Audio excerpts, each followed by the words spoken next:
Good afternoon, and welcome to the Columbus Metropolitan Club. I'm Deb Hackathorn, principal at Civic Point, a state government affairs firm, so this topic today is perfect for my line of business. I'm also a proud member of the Columbus Metropolitan Club Board of Trustees and current chair of the CMC Program Committee. It's my pleasure to welcome you, our in-person audience today, and to say hello to all of you who are watching from home or from your desk. Early on the morning of July 1st, Ohio Governor Mike DeWine formally signed Ohio's new $74 billion biennial budget. The two-year spending plan invests in broadband internet access, brings changes to how funding for K-12 education will happen in the state, and cuts income taxes for Ohioans. Other investments given renewed support included funds to complete a recreational trail system in southeast Ohio, to remediate industrial brownfield sites, and to allow college athletes to make money from their name, image, and likeness. Just how will that new budget impact business, education, our families, healthcare, and other crucial policy areas in Ohio over the next 2 years and beyond is the topic of our forum today. Our panel of experts will unpack Ohio's new budget, discuss its impact and implications, and answer your questions about this important moment in Ohio politics. You can find more about today's panelists in your forum flyer and online. So now, please welcome our panelists for today. First, I'll start to my left. First, Representative Emilia Sykes, the minority leader of the Ohio House of Representatives from the 34th District. Welcome. Next to her, we have Hannah Halbert, the Executive Director of Policy Matters Ohio. Welcome, Hannah. We also have Senator Jay Hottinger from Ohio, the Ohio Senate 31st Senate District. Welcome, Jay. And finally, we have Kimberly Murnieks, the Director of the Ohio Office of Budget and Management. Thanks, Kim. Finally, our host for today will be Karen Kasler, Bureau Chief of the Statehouse News Bureau. Take it away, Karen.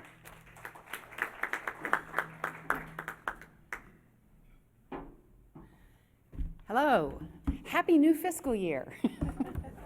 It's just so nice to be together and see faces, and I hope that we can continue to do this every day that I see the new numbers. I'm more and more grateful to have these opportunities, so hopefully this will continue. But it's great to see all of you. This is a fantastic panel of people who really know what they're talking about, and I'm just thrilled to be here to ask them questions. So I want to start all the way at the far end with Director Murnieks. And without her, this budget would not have been possible, obviously, because her office started the whole thing. So I want to ask you, Director, this was your second budget, also your second budget that passed with a tax cut that was not in the initial proposal. A year ago, there was real concern that this pandemic would do serious damage. Governor Mike DeWine had announced $775 million in budget cuts last May, another $390 million in cuts in January. You were expecting a budget shortfall of about $1 billion. But the state's in a much better position now. You've said we could see a $3 billion surplus over what was forecast over the next 2 years. A lot of that, though, is federal COVID relief money. And no one knows what might happen with the surge that's happening now. So, was that tax cut a good idea? Great question, Karen, and thank you for inviting me to be here. I'm really excited to talk about this budget. I think this is a budget that meets the moment for where we are as a state.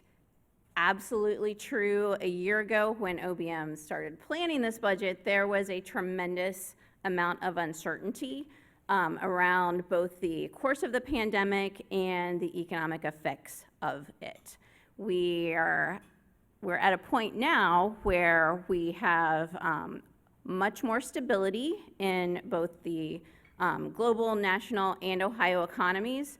The federal stimulus has supported the state budget throughout the past year, in that we have the ability to maintain our consumer-driven economy. The largest portion of our state budget is funded by sales taxes. So the fact that we were able to stabilize our purchasing and really bring that stability to Ohio and the nation was important. It was also critical that in this budget we address both healthy citizens and renewing our communities so we can have long-term economic stability. When the budget was introduced, there was still a tremendous amount of uncertainty. OBM had to finalize our revenue projections in December, and we can all reflect back to December when vaccines had not yet started rolling out, and the pandemic was, at its highest point over, the course of the recent history. So as the budget was going through the legislature, we saw the vaccine rollout continue very strong. We saw that the vaccines were and continue to be tremendously effective, and that continues to be the key to our long-term stability.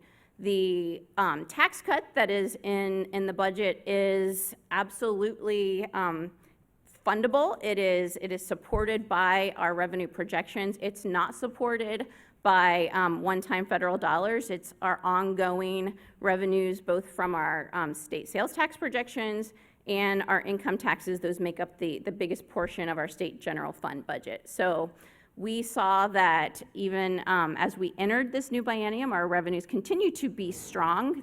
Last month, July, the first month of our 24-month biennium, state revenues continued to exceed even those updated projections. So Ohio is in a very strong position, and this budget really looks to the future and making Ohio stronger long term. I want to ask Hannah Halbert from Policy Matters Ohio. That group has written an awful lot about the 3% income tax cut across the board, along with all the other tax cuts over the last several decades here. As the director just mentioned, the state is in a far better position than most people expected it to be at this point. Ohio Republican Party Chairman Bob Baduchek, after the budget, called it the most conservative budget in Ohio legislative history. So did $1.7 billion in tax breaks, including a 3% tax cut, and conservative budgeting work to put us in this position? Well, if we look at this budget, in some ways it is sort of the worst tax and revenue plan put forward since 2005. If you're a person who is earning, say, somewhere in the bottom 20% of Ohio households, then this probably may not be the budget for you. And I think it would be a responsible tax cut only if we don't consider the vast underserved needs that we have in this state.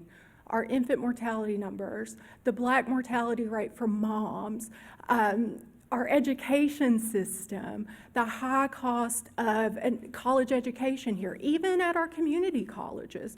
We have so many investments that have been sort of left to hang on the vine that could use that $1.7 billion. And it's not just $1.7 billion, that's the estimate for the income tax cuts. We're looking more like $2 billion over the next two years when we look at the additional cuts that came through the tax expenditure set of programs. And that's just our 2-year estimate, not what's going to happen in those expenditures in 5 years or 6 years or on and on out. So we have this huge tax cut that overwhelmingly is going to go to the top 20% of earners. They're going to get about 77% of that. Everybody else is going to get the rest.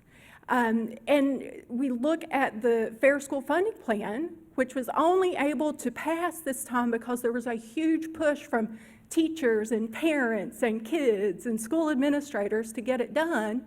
But we only got it done for 2 years because we say we can't afford it. We're not sure of the cost. We don't ask those same questions whenever we're talking about tax expenditures. In fact, in this budget, we cut out the committee that was supposed to review those tax expenditures. So the idea that this is a budget that meets the moment, in some ways it does. In some ways it gives it a little foothold. When we look at the Fair School Funding Plan, it's in there, right? Sort of. When we look at the child care expansion, it's in there, sort of. But whenever we look at the structure that undergirds this, which is going to set us up for inclusive long-term prosperity, our tax system, it's just not there. It looks a whole lot like the last 16 years and a whole lot like what we did coming out of 2008. And I just don't think that's good enough for the majority of Ohioans. Now, the two lawmakers who are on this panel represent not only two political parties, but also two perspectives on the budget, because we have Senator Hottinger who voted for the budget and Leader Sykes who voted against the budget. I want to start with you, Senator Hottinger. A 3% tax cut. I mean, for most people, like Hannah just said, it really doesn't amount to much. Why do a 3% tax cut? And there's not only a lot of money here for most people, but also there's a really strong argument that tax cuts have not boosted the economy a whole lot since 2005, when we had the Taft tax cuts, the 21% income tax cuts back then. Governor Kasich had cut income taxes and raised sales taxes. He eliminated the estate tax. He created this $250,000 carve out of income taxes for LLCs and small businesses. So make the argument for why a 3% tax cut. Absolutely. Thank you, Karen. And look, I think from my perspective, the single most important thing that state government and the legislature can do is to create an economic environment where businesses want to locate, where they want to expand, where they want to hire, and our tax policy is a significant portion of doing that. I happen to represent probably the hottest location in the state of Ohio in western Licking County, businesses after businesses locating here that weren't new or that are new to Ohio. I was sitting at the table and Deb said, hey, we want to invite you to Amgen ribbon cutting in western Licking County later this fall. And so we have world-class businesses now that are locating in Ohio. Why do they choose Ohio? There are a lot of different reasons, Karen, but one of those is the tax policy. And you hit on this. It's not just the 3%. If you go back 28 years ago, Ohio had 9 brackets. Today, we now have 4. We eliminated the top bracket. 28 years ago, the highest rate was 8.79%. Today, that is 3.99%. And the average Ohioan, regardless of your bracket, has seen over the course of the last quarter of a century, they're paying 60% less today than what they were 25 years ago. And to just put it into perspective, Karen, a family of 4 making $100,000 in 1984 was paying $5,307. Today, they're paying about $2,350. And keep in mind, we also budget after budget. This is not like a new thing that we've done. Over the 14 budgets that I've been involved in, the majority of the budgets have included tax cuts.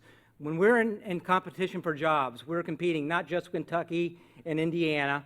Indiana actually has a lower income tax bracket, the top bracket, than what we do. But we're competing with Texas and Florida, who have 0 income tax. And so that's really, really important. But when we talk about those that on the low economic level, I hope Hannah would agree with me on this, that on the earned income tax credit, there are things that we've done budget after budget to try to be helpful. This budget, so if you make, prior to this budget's passage, if you made $22,000, you paid 0 in Ohio state income tax. We bumped that up now to $25,000, an additional $3,000. That means an additional 115,000 Ohioans have 0 tax liability. And so can we argue of, where the investments are going? Absolutely, and we'll probably do that some today. But not doing so does not put us in a position to be able to compete competitively to attract jobs here, which I think is the most important thing and the most pro-family thing we can do. Argue, discuss. But wait. Well, I want to get Leader Sykes in here before, but I'll come back. Leader Sykes, you and 12 Democrats voted against the budget.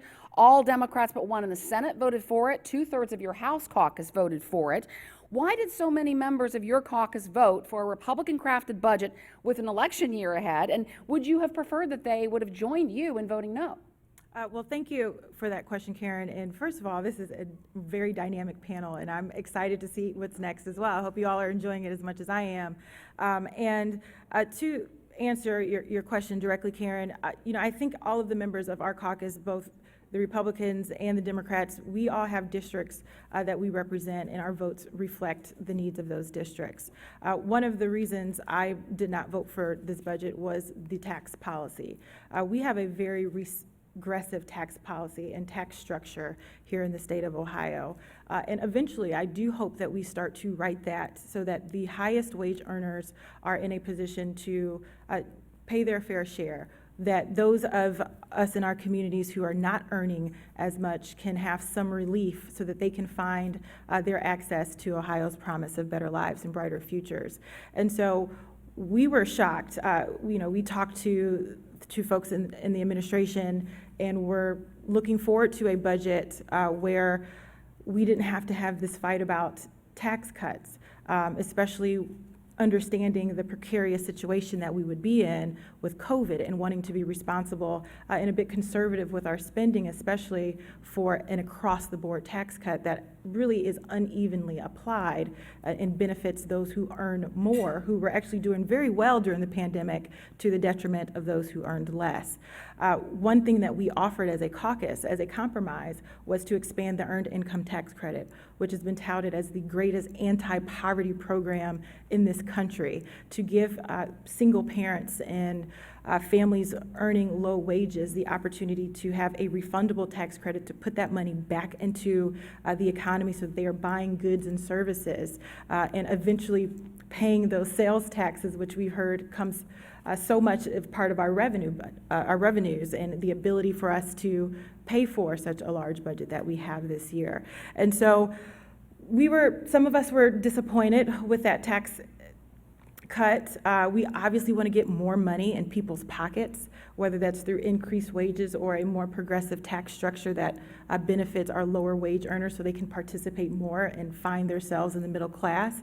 But we didn't get that, and that's why some people did not vote for it. It's certainly the reason why I was unwilling to vote for this budget, because we did have, and we continue to have, a lot of unmet needs. And I wanted us, and many members of our caucus wanted us, to invest in the Fair School Funding Plan much more significantly, to invest in public health much more significantly, to invest in our infrastructure, our roads, and our bridges, in our environment. And we have those unmet needs, and thank goodness for the federal government and the Biden administration coming forth and helping us with so many of our needs at the federal level to keep this budget afloat.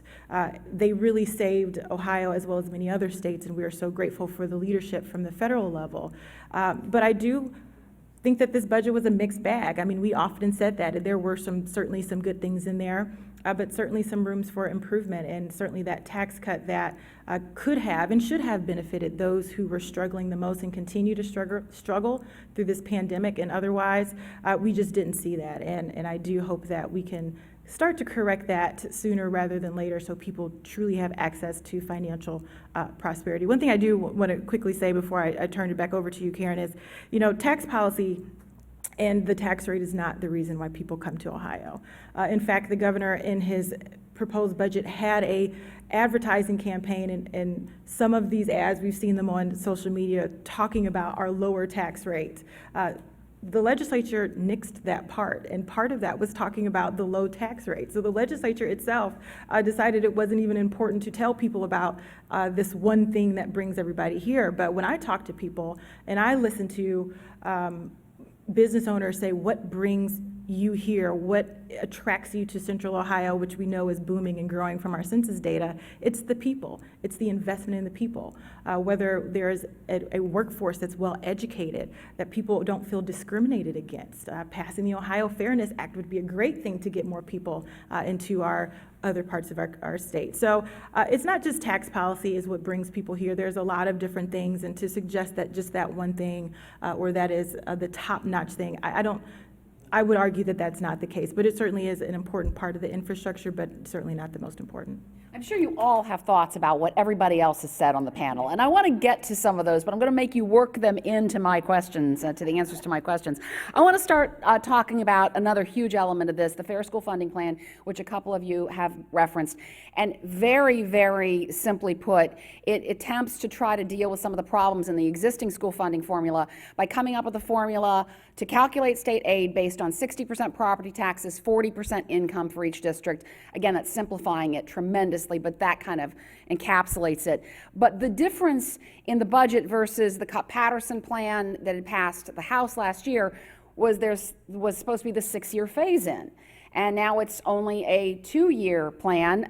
This budget puts $20.6 billion into K through 12 education, $564 million in new funding, but it leaves so much of this to future legislators. And I want to just turn this over to the panel, and how do we know that future legislators are going to be on board with this, that this won't meet the same fate as former Governor Ted Strickland's evidence-based education model did a couple of years ago? Karen, if I could go first, and then, so I think that's an excellent point, and Hannah referenced this, but, and I know she knows this, and I think most of you know this, the legislature is not allowed to appropriate beyond our current term. So we are not able to spend money 3 years from now, 5 years from now, or 10 years from now. And Your future legislators to certain things like tax cuts, for instance. We can commit, but any given General Assembly can undo what a previous General Assembly has done. That's why our laws are called the Ohio Revised Code. And so as much as I would like to be able to say this is what I want the legislature to spend on in 2 years or 5 years or 10 years, especially as will be leaving the legislature sooner rather than later, I would love to be able to do that. I'm a supporter of the Cupp-Patterson. I was the co-sponsor of the legislation, the previous General Assembly in the Senate. And so why was language put in there saying we are going to look at this again in 2 years? I can't speak to that, but the reality of it is that was always on the table. I think. Let's get Hannah in here a little bit. So it was clearly some sort of compromise that was not necessary and shouldn't have happened. The fact is that, when we look at what we have obligated ourselves to in terms of tax cuts and tax expenditures, many of which, I said $2 billion. Well, some of those expenditures that were put into the budget don't even come into play in the next 2 years. So those aren't even counted in this $2 billion sum, right? We obligate things out of the General Assembly all the time for future assemblies. And then you juxtapose that amount, that expenditure that we so quickly handed back to people with very little questioning, very little accountability, and you put that against what we are unwilling to commit for kids, to K through 12 population, to ensure our long-term prosperity in this state, to make sure that our K through 12 system is inclusive, to put a formula on the table that gives districts not only what they need, but some security in planning. So they're not afraid of what happened in 2008 when we came out of that recession, which was a big cliff at the end of all of it, right? We need some stability. Director, go ahead, jump in. Yeah, I think that's a great point you made about the need to avoid a fiscal cliff. And as we were crafting this budget, that was a key that we did not want to repeat that unfortunate history, because we don't ever want to be in a position where we have to remove the commitments that we have made. So that's an important point, and I'm glad that you pointed that out. This budget is sustainable, and we avoid any of those kind of future cliffs the way that it is constructed. Another key point that I want to make about the education budget, and my history before working in my current role, I spent more than 15 years working on school funding issues, so know this area very well. The budget that we passed that is currently in place, the largest portion of the state's general fund dollars, those flexible dollars, goes to K-12 education. So an assertion that this budget doesn't invest in kids is just incorrect. We also invest in making sure that the governor's commitment to ensure that students are ready to learn, that we continue those important investments in student wellness and success, which are critical, especially given, again, I said this budget meets the moment. It meets the moment for kids. This budget invests to ensure that kids are ready to learn, that as we come out of the pandemic, that they have those important supports so that they can be successful in school.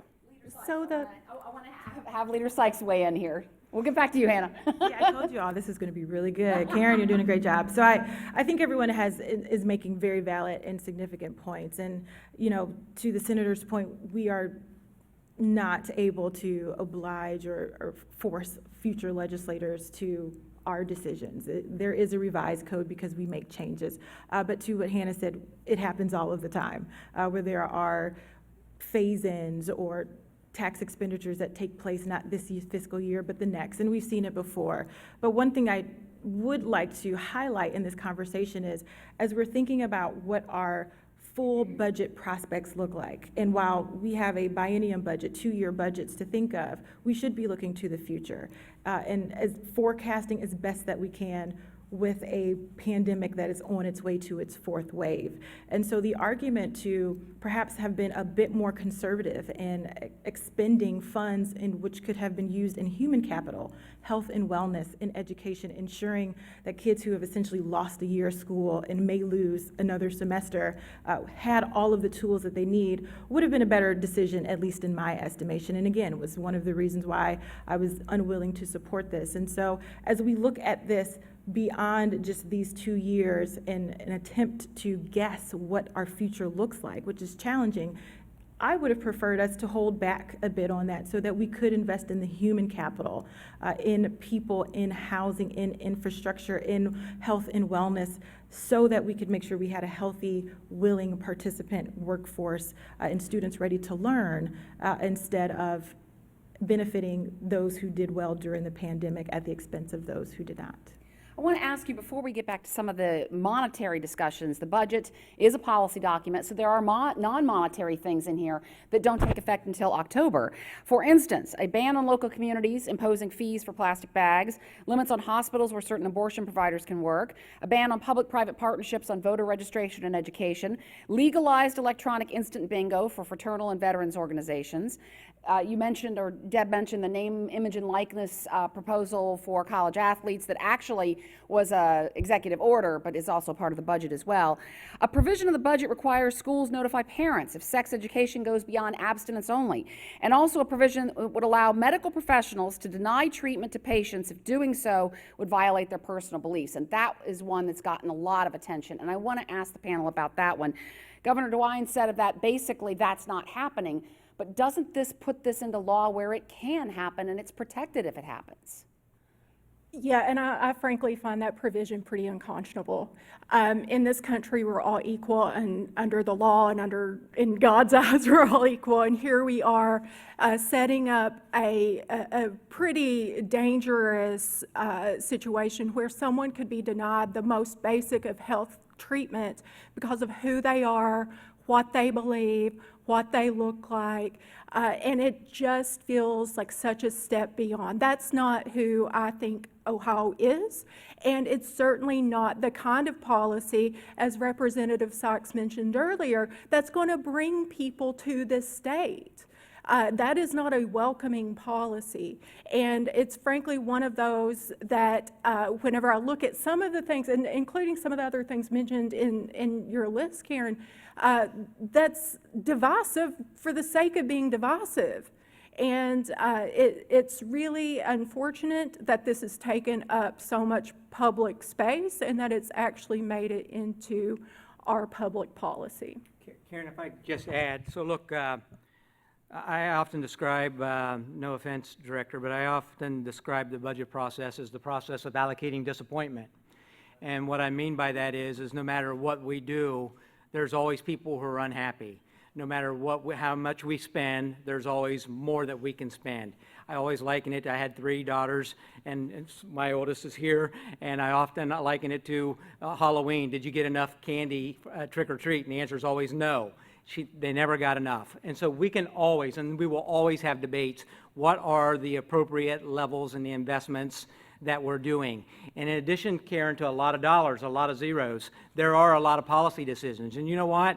I can find dozens of things inside the budget that I disagree with from a policy standpoint or from an appropriation standpoint. But from a macro level, when we're looking at this budget, and I've dealt with 14 of them, we invested in those things that are important to Ohioans. We invested in our children, record K through 12 education funding. We did more to help low-income individuals on college. We did more to meet health needs. I had an amendment that helped, homeless youth. We have the Library Council here in front of us. I had an amendment that restored the library to its full funding, 1.7%. And so the most important things to the state of Ohio, we invested in adequately, and in my opinion, in spite of all its flaws or problems, is one of the strongest, best, and pro-child budgets that I have seen in 28 years. So, Let's let Leader Sykes, and I'll come back to the director. So thank you. And one of the things that I thought was very interesting about this budget, when I started, I did a panel with a member of the Senate Finance Committee, and we both were amazed and pleasantly surprised with how little, how few policy implications were in there. So thank you, Director, for giving us at least a moment for, to be able to do that until, of course, the legislature got our hands on it and then ruined that moment. But it would have been a great opportunity to have a budget that just financed the state for the next 2 years, yet we saw it padded with different policies. And That always happens. and it does always happen, but you know, we try to be hopeful people. Well, we didn't make it that time, but that particular provision, you know, I took exception with the governor's comments about it doesn't happen. And I took exception because for a person who has never been discriminated against based on what they look like or who they love, it probably has never happened to you. But for those of us who have had different experiences in this world, that is like a dagger to your heart. And it just shows the lack of willingness to understand the lived experiences of people who maybe don't reflect the demographics of our current executive branch. And so I worried so much about that provision as someone who cares deeply about people's health and wellness and the public health, because we're in the middle of a global pandemic. And you're saying to us in our budget document that the state of Ohio thinks it's okay for you to come in at your most vulnerable state to get help during a medical crisis maybe, and someone can turn you away because they don't like what you look like or who you love or what your life experiences are. And I think that is absurd and completely harmful for this state on an individual level and at a statewide level. And so I do take exception to anyone who says, oh, this doesn't really happen, or it's not that big of a deal. If you don't find yourself in that situation because you don't meet those demographic boxes to be checked, or no one's ever called you a minority, whether it's racial, religious, ethnic, immigrant status, this is probably not the conversation you want to weigh in on so heavily and with so much authority. Director. I just wanted to build on some of the comments about the investments in this budget that Senator Hottinger made, because I do agree that this is the best budget that Ohio has ever seen, because it invests in what we need now and what we need long-term to build for the future. So for example, it invests in our workforce. It invests in ensuring that we have credentialed workers with those certificates that they need for in-demand jobs of the future. That's a big part of why employers will come to Ohio, and why they are coming to Ohio is because we have people who can do the jobs that they need to be done. It invests in our communities. It invests in our school system. But in that community bucket, we are investing in our small towns and our villages to rid our communities of long-term blight, to rebuild our towns and our local areas so that people want to move to our area. It's important that we have strong, stable communities and that we have a strong, stable workforce in order for us to be long-term, both economically and physically and emotionally healthy in Ohio. And so it all is a part of a long-term plan that is in this budget for today. Before we move to audience questions, and we have in-person questions as well as questions from our live stream audience, I want to do a quick lightning round here with you folks. And I want to hear from the people who supported the budget, what you were disappointed in, and the people who were disappointed in the budget, what you liked in it. So I'll start with you, Director. What were you disappointed in the final product? I cannot, There's got to be something. disappointed in? No, this is, Or what was something you wanted to see more of, or you know, what, other than promotion, what's something else that you can add about the budget? so when I look at this budget, and I actually did the math, more than 98% of Governor DeWine's original executive budget is funded in this budget. So I can't really Yeah, no, I am not, I can't think of anything that's disappointing in this budget. It is a fabulous budget for the state of Ohio. Like I said, it meets the moment, it funds healthy people, it funds renewing our communities, and it sets us up for stability in that we use one-time dollars for one-time expenses that will have long-term effects for generations to come. Hannah, can you find one thing in this budget that you like?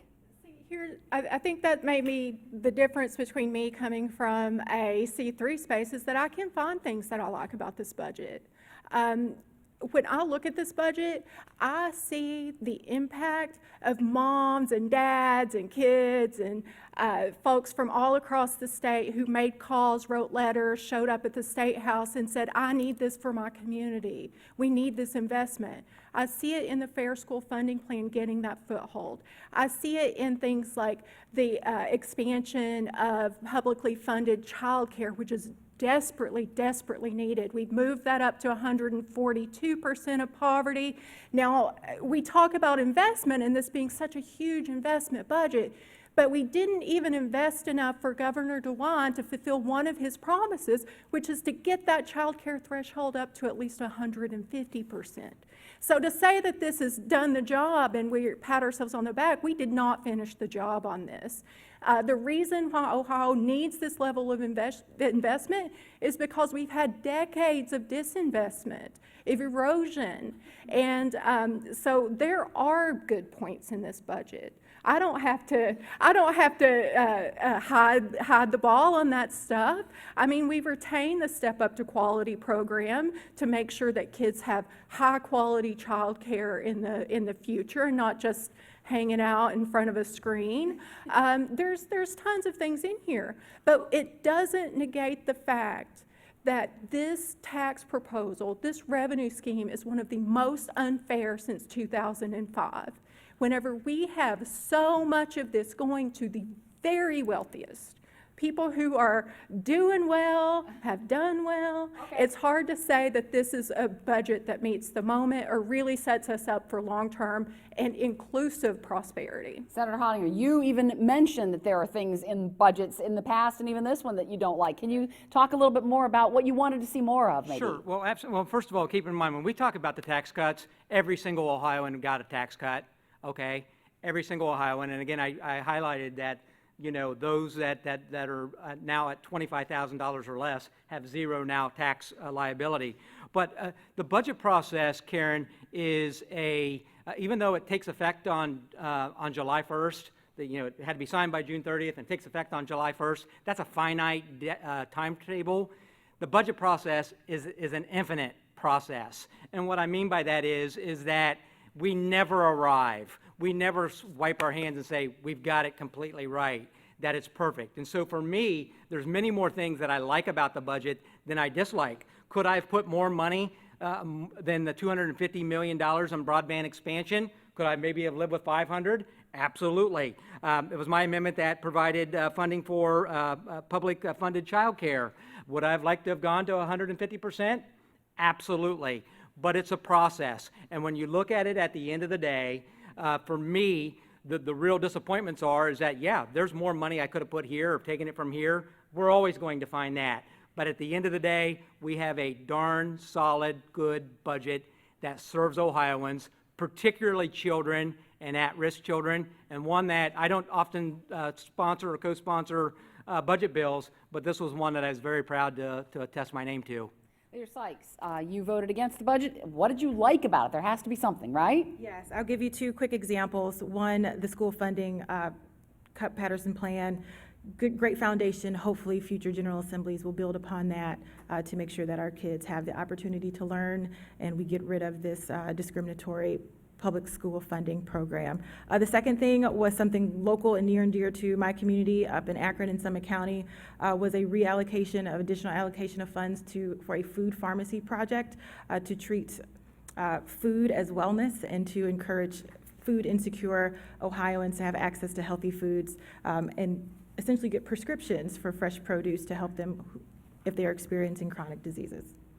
Just a couple of highlights of the budget before we go to questions here. There was $460 million in the budget for grants to help bars, restaurants, hotel, and entertainment venues recover from the pandemic.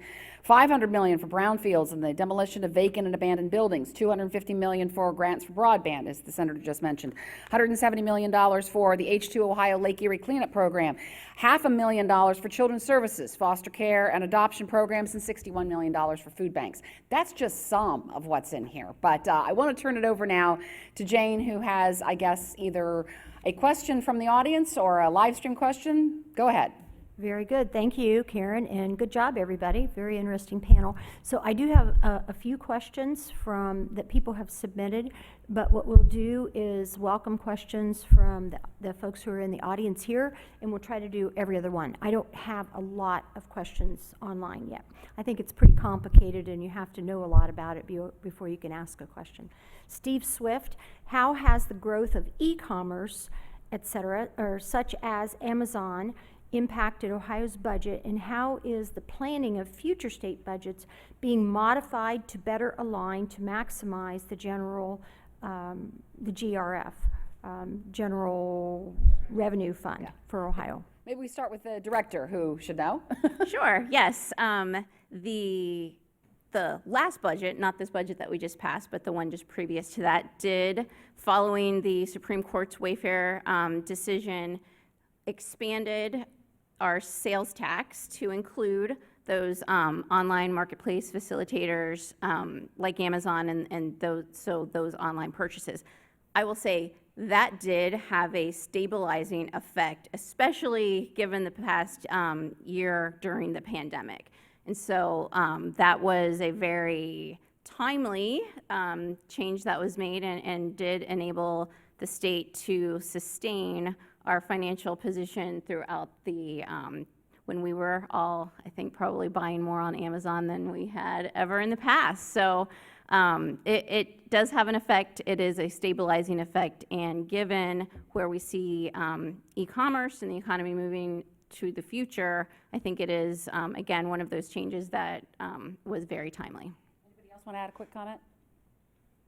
Yeah, I mean, I think that's the new era, and we have to adapt our tax policy to meet where things are changing and how things are changing as commerce changes. And I do want to point out, since we're talking about sales tax, that at the top of our conversation, Director Murnieks mentioned that, you know, a lot of our budget revenue was stabilized because of consumer spending over the pandemic. And I just want to point out, and this is something I don't hear connections made a lot about, is that we were able to keep that consumer spending happening because the federal government acted quickly to expand unemployment compensation benefits to groups of workers that would not otherwise qualify for state benefits, like so-called gig workers or independent contractors, people who earn too little to qualify for Ohio State benefits. They increased the amount that people could qualify for that $600, the $300, and then got stimulus checks out to folks. So we had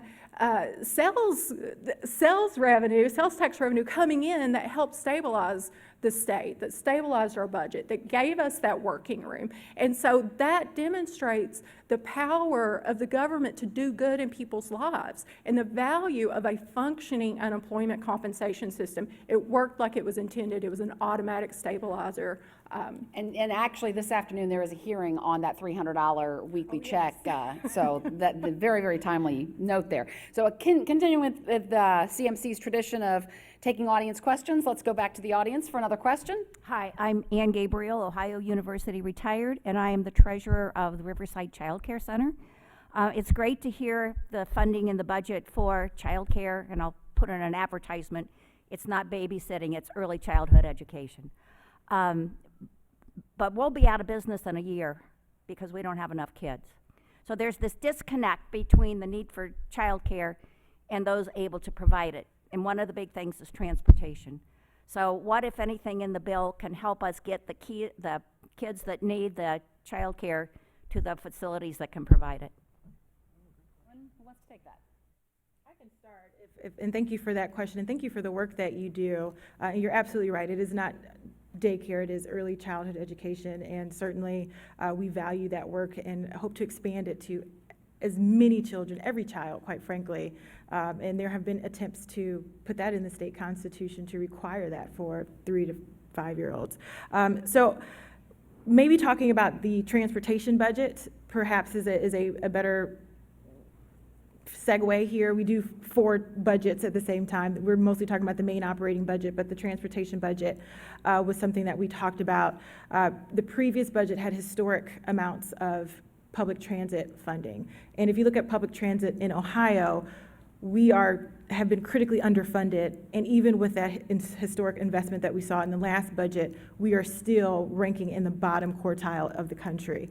When we saw the budget come from the administration, it had removed all of that funding that we saw, and it was, thankfully, the legislature said, we understand the need for public transit and why, if you want our economy to move, you need our people to move. And so there were significant increases in that transportation budget that would help some of those issues. But we hear transportation as a concern, not only for childcare issues, but school, for work, from businesses, for healthcare reasons. And I'll tell a very, very quick story. You know, I ran into a constituent of mine one day, and she was in a wheelchair, and I had worked with her before, and I saw her, and I said, well, are you stuck? And she said her wheelchair stopped working. It was an automated, and electric.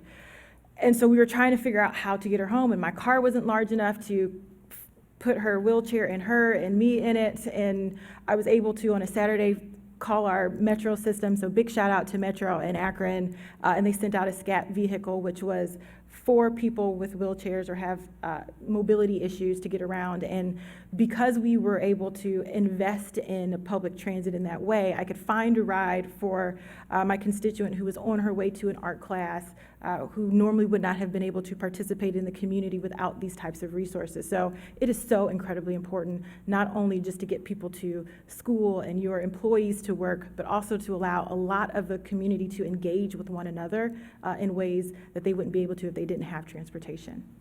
Anybody else want to join in? Let's go back to the audience questions.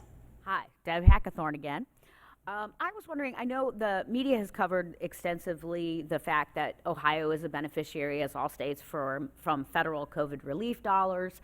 And I think there's sometimes some confusion about, you know, how do we put that into our mix? What impact does that have on the budget itself, both this current budget and potentially future budgets? So I wondered if you might help explain that and talk about how it did impact the budget, and then whether there's any priorities in terms of any dollars that have not yet been allocated from those funds. We are running short on time. I want to get everybody in, so go right ahead, Director. Sure, great question. At the start of the pandemic, everyone is aware of the major federal legislation, the CARES Act. And there were then 6 total federal relief bills, 3 major, starting with the CARES Act, continuing in the December Consolidated Appropriations Act, and then the American Rescue Plan Act just this past March. In Ohio, we were one of the states that fully shared our CARES Act dollars, the coronavirus relief funds received last March, with our local government. So 55%, 45%, and we worked with the General Assembly to disperse those out to our local communities, because we knew that in those early months of the pandemic that our local communities were on the front lines of addressing COVID. We then worked with the General Assembly to disperse the remaining coronavirus relief dollars to various entities that had been impacted by the pandemic. So provider relief for nursing homes and other healthcare entities in our hospitals, especially our smaller and rural hospitals, our colleges and universities to keep kids safe as they went back to campus, our schools to provide additional technology and broadband so that kids could continue to learn last school year. And so those dollars were allocated libraries. We worked with the General Assembly to appropriate more than $18 million for our public library system to respond to the pandemic and to provide those crucial services. So those dollars were spent very much on COVID response and relief. We then, now with the American Rescue Plan Act, those dollars are more long-term, and they're designed for recovery.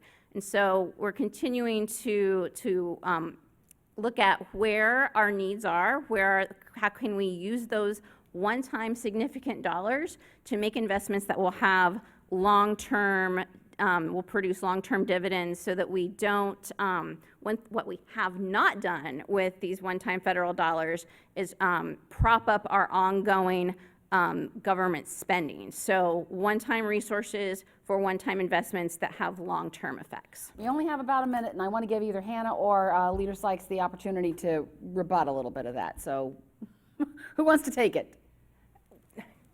Well, the thing that comes to my mind actually is thinking about Ann's question earlier as a perfect sort of example of what gaps we need to be filling. And I think that there's gaps like that happening across so many kinds of sectors in our society, whether it's helping fill the gap between, kids are still out of childcare because of the pandemic, but we have to keep those centers alive because eventually we're coming back. And we need transportation to fill that hole. This is a great way that we could be using those dollars. And I do think in the budget, and this is getting to the edge of my memory, on the budget document, there is language in there about directing ODJFS to use some of that remaining CARES money to solve child care workforce kinds of issues. So I'm hopeful that as we see this come through the federal government, come through the state, that we can start seeing those dollars be put to work solving problems for all Ohioans. Well, I wish we had more time for Carol Looper's question and for more comments from this amazing panel, but we have to go, and I have to turn it back over to Deb.